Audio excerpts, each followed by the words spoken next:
Welcome back to the channel and welcome back to another UFC fight prediction video.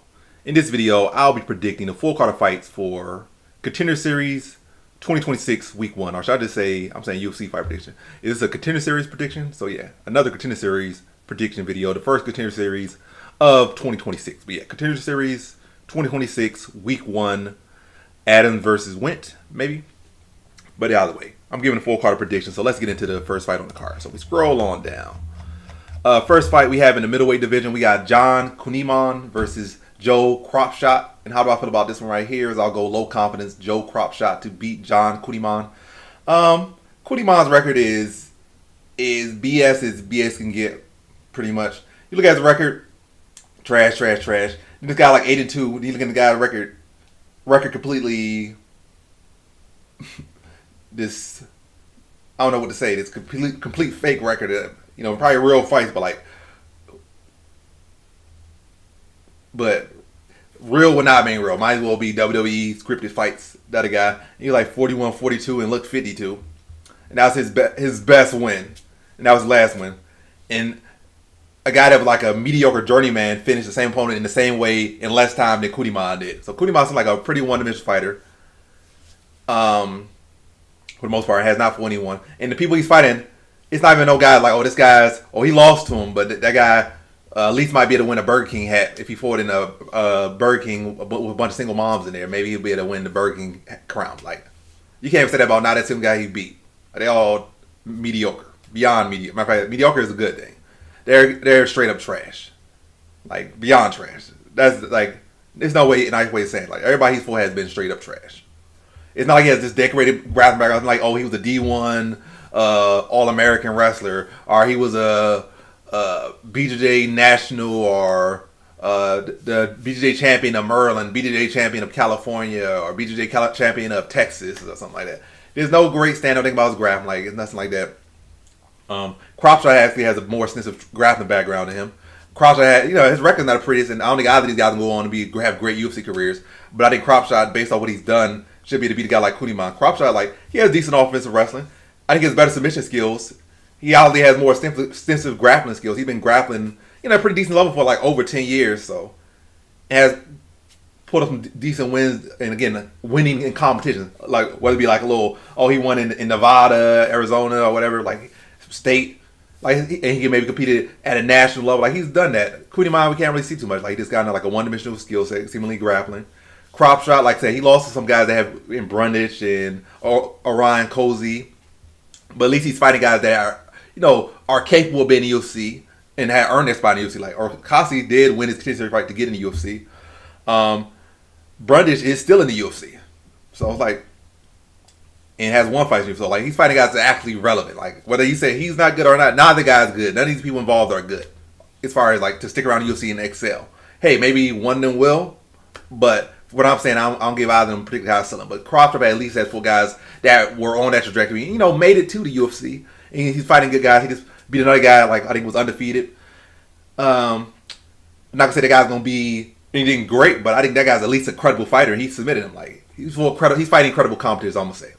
At the very least, they're credible. Kuniman has not even sniffed a credible opponent yet in his whole life in MMA. And it's not like Kuniman, this phenomenal talent. Always low content, but I think Cropshot should be able to mix it up, test a guy that has refused to test himself at all, extend him, break him down, and then submit him in the second round late. So in this one, I got Joe Cropshot via second round submission. Now the next fight we have in the featherweight division, we have Anais Mulumba versus Tom Paglio. But yeah, how do I feel about this one right here is I'll go low confidence Anais Mulumba to beat Tom Paglio. I'm gonna say Paglio. I'm definitely butcher his name, but I'm gonna not butcher it as much as I can butcher it. So we're gonna do that. But I'm gonna say Tom from this point because I'm not picking him. So I'm gonna say Tom. Tom's a solid fighter. Like, he has a good 1-2. He's good with the 1-2, whether he's throwing in the 1-2 or just doubling the 1 or snipping the 2 in there. He's good with he's good with the basics. And he's a solid real fighter. Has some good length on him. He's a good fighter. He has a good chance against Mulumba. Mulumba can be a guy that favors power. And a guy that knows how to work the 1-2 can definitely exploit a guy with power. So I see why a lot of people are picking Tom. I don't know. I mean, obviously he's not the favorite, but to people like the sharps or whatever, or the people that bet a lot of people are trying to lead Tom. So I respect Tom, solid guy, but I go with Mulumba. I feel like he's good at what he does, and he's a good overall fighter. And again, he definitely has a good angle here, but I just don't feel like he's that good of a talent. I feel like he comes to UFC, like I say, he's good fundamentally. It's a lot of guys that get to UFC that are good fundamentally. Like, they have the fundamentals to get to UFC and maybe even look decent in UFC. Maybe you get a win. Maybe go get 2 wins. But as far as excelling in UFC, we see plenty of guys like him that have all the skills, all the talent, been training for 15 years and whatnot, and got good jiu-jitsu. He could roll all the best guys in the gym. He might be one of the better guys in the gym rolling. He could be one of the best guys in the gym striking, but when it comes down to it, he lacks that special to him. And Mulumba kind of likes that, but I feel like Mulumba got a little more special than him, but not really particularly special either. But yeah, Mulumba, but definitely not one of the guys. What I like about Mulumba, he's definitely not one of the guys that has fought this competition. He's fought solid competition. Not to say like, oh, this is the elitist competition you can find outside of UFC, but he's not a guy that's been ducking smoke and trying to get easy wins and then trying to jump into UFC with this easy win. Like, now he's been fighting hard competition, and even this fight right here, he probably could say, I want an easier, got an easy guy next. Like some of the other people, I see some people that fought in the Contender series and weren't able to get in there, and I see them get another opportunity. They fight a guy like complete walkover can. Like, Tom is a solid, tough out, and this is a pick 'em fight. Again, I see guys that have great talent and names behind them. They might supposed to get walked in the UFC. They lose on Contender series, and they get a second chance, and they get a complete can to walk over. I've seen that plenty of times happen. Mulumba's not doing that. He's not ducking no smoke, so I respect him for that. And I see him fight good cerebral guys. I see him fight guys similar to the level of Tom. Not to say it's a for sure win. It's a low confidence, but I see him fight guys that are technical. They pick their shots well. They got decent footwork and stuff, and he's able to pick his shots well. Work his kicks, work his range, and then land his bombs. So he's not this guy that's purely blindly swinging. Like, he picks his shots pretty well. He controls his range. He knows the tempo. He's not the guy that's sitting here to get hit with the 1-2. And even in his fight he lost on the Contender series, he was rocking a very solid prospect. I think where got him wrong was just because he just was sloppy and burned himself out. Fight could have very much been stopped multiple times. And when you get that close to finish, you can't gas up. So it wasn't like he just swung purely sloppily, and just gassed up out. He had his opponent probably several times where the ref could have stopped the fight. And that's no insult to his opponent, and that's no insult to him. It just happens. Like, something like I said, we see solid fighters go for submissions, and they burn out. They go hard for submission. They be so close. Sometimes they dislocate something in their opponent, but the opponent refuses to quit. Now they gas, and the opponent out-toughs them and wins the fight. It is what it is. But, yeah. I'm not yapping too much about this one. I think Mulumba... good fight, but I think Mulumba will be able to find those openings, land big shots, and that's going to be the thing that will shift the momentum of the fight, or at least shift the momentum heavily in the favor of Mulumba. And I'll say mid-second round TKO for Anais Mulumba, but good fight here. Tom is definitely live here, but I'll go Mulumba. So in this one, I have Anais Mulumba via second round TKO. Now to our next fight, we have in the flyweight division, we got Belal Hassan versus Madrul Sakia. And I'll go not low comp. Where I'm going? This is might be the lock. I'm not going to give it a lock, but I'll give it high. But this might be as they would say, lock of the season.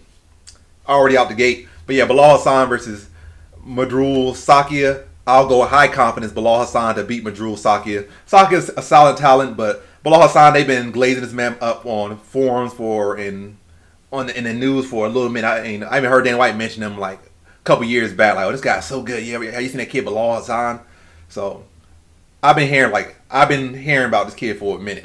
So, and I see his skill. And again, Saki's a cool fighter. He's solid and all, but the talent level and skill is just on a different level. And unfortunate to him, like, all the process for taking this fight, he got to take big balls, taking this fight against a guy that they're clearly very interested. The UFC is very interested in, and having won this guy for a long time, watching him develop, and now it's about to be time for him to show all that talent, and then you're going to be the test dummy. But yeah, props to you. If you pull it out, great, phenomenal for you, but very slim chance that happens. I think Belal Hassan's styles on Sakia, especially the biggest gap is by far in the feet here. Hassan will be faster, sharper, longer, taller, and just be too much for Sakia and be able to pick him apart, get him out in the first round, and look phenomenal. Against the opponent he's supposed to look phenomenal against, he'll do exactly what he's supposed to do. I think first round TKO might even be in the first minute or two. But either way, it's the first round TKO. I'm going for Belal Hassan. So in this one, I got Belal Hassan via first round TKO. Now to the next fight we have in the lightweight division, we got Abe Alagir versus Fabrizio Escarga. And how do I feel about this one right here? is I'll go low confidence Abe Alagir to beat Fabrizio Escarga. Both solid fighters. Both guys grapple. Both guys strike. But I think Abe Alagir is just the better overall package. We'll see. Maybe Escarga has the better volume and the better endurance. Alagir is the more power version. From this picture here, he kind of like a Mighty Mouse, low-key. Maybe Mighty Mouse's favorite fighter. Who was I seeing wearing Chuck Liddell? I think it was him wearing... I think it was... Fabrizio Escarga was wearing Chuck Liddell pants in one of his fights. Or shorts. Abe Alagir, like, he tried his best to steal Mighty Mouse's whole look.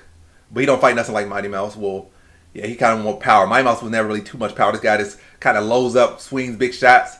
Not too sloppy. Like, he will look and try to get the range down. He not just got to just run at you just swinging big shots purely. Like, he sets up decently for the level he's at. But yeah, I feel like Escarga kind of lacks power. And I feel like Escarga would be the stronger grappler and the stronger striker. And I don't think Escarga is like, I can't really get angry. I feel like would be that much more technical. If anything, I might say, at most, I say he's slightly more technical. At most, if anything, I say they're kind of relatively around the same level of technique. But Abe Alagir, again, has more power.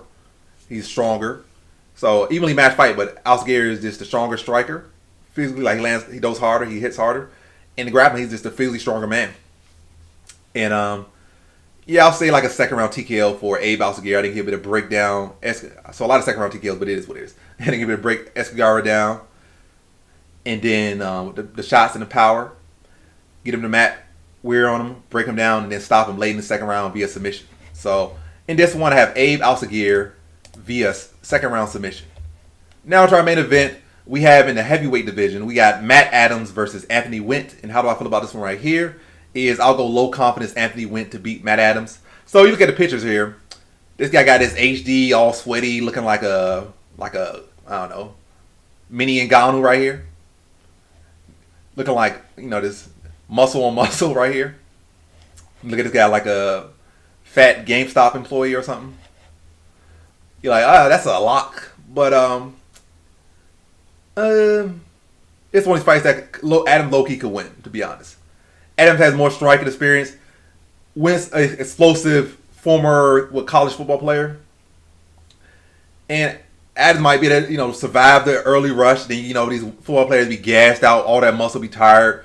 And then Adam just, just puts him puts him on the treadmill, turns the speed up, maybe gets a finish. Or maybe just outworks him through the final with a second and third after an explosive first round. Like, stuff like that can happen. Like, I'm not kind of like, win is that by no means, like I said, he probably can go out there and look like he looks. It's going to go out how the picture looks and how the odds look. But me personally, I don't feel so locked in on winning. I see the talent. I see the skills. Well, I see the talent. The skills ain't all the way there yet, but I see the talent. He obviously training and building the skills, but it's mostly talent. Like, he's very athletic, he's very explosive. He hits hard, but we haven't really seen him hit too much. And we look at some of his fights. Some of them did go longer than they should have. Like, so, but I think he'll get better as I go. By the way, both of these guys are smaller heavyweights. Adams is fat. He's 5'10", and really ain't got no muscle for it. Wint is a former college player. He's 6 feet versus 5'10", more muscle. So he's a truer heavyweight of the two. But Wint might be a guy that, if this don't work out, might be trying to go down to light heavyweight. But either way. And Adams, if he got a decent diet, he might really be a welterweight. But we'll see. Either way, I'll go Anthony Wint. He'll knock him out first round.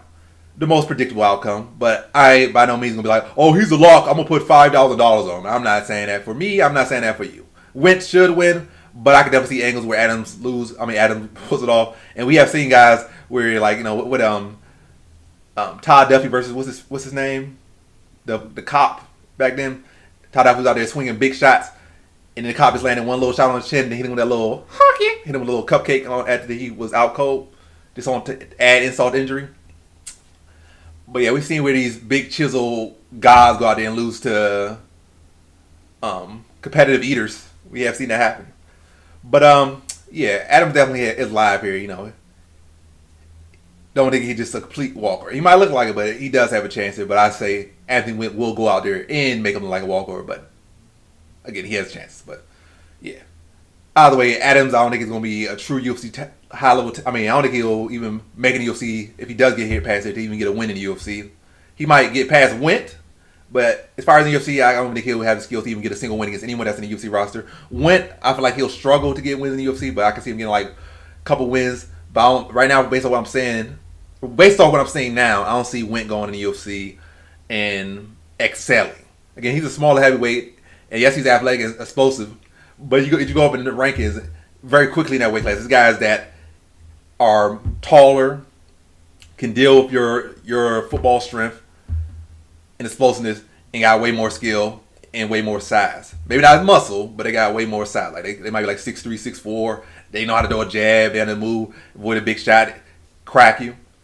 They can take better shots, deal better shots, better volume, better cardio, better skills, more experience. Like it's kind of hard to sell. I don't think his talent going to do that much for him in the UFC. You know, people like to crack on the heavyweight division. Like, it's actually one of the hardest divisions, to be honest, because if you go from fighting complete scrubs to fighting guys that fought for the belt, had the belt very quickly, because it's not that many people in the weight class. So you can't be like in a lightweight division and have 150 people in there. It's like 50 straight up scrubs hanging around somewhere in the weight class, and a bunch of stylistic matchups and stuff, and you can like disappear in the weight class. You can't hide in the heavyweight division. You can't hide. So it's either you it or you not it. Very quickly in the heavyweight division. But yeah, Anthony went via first round TKO. I think it'd be too explosive, too athletic, be able to find the chin of Adams, get him out there in the first round. So in this one, I have Anthony went via first round TKO.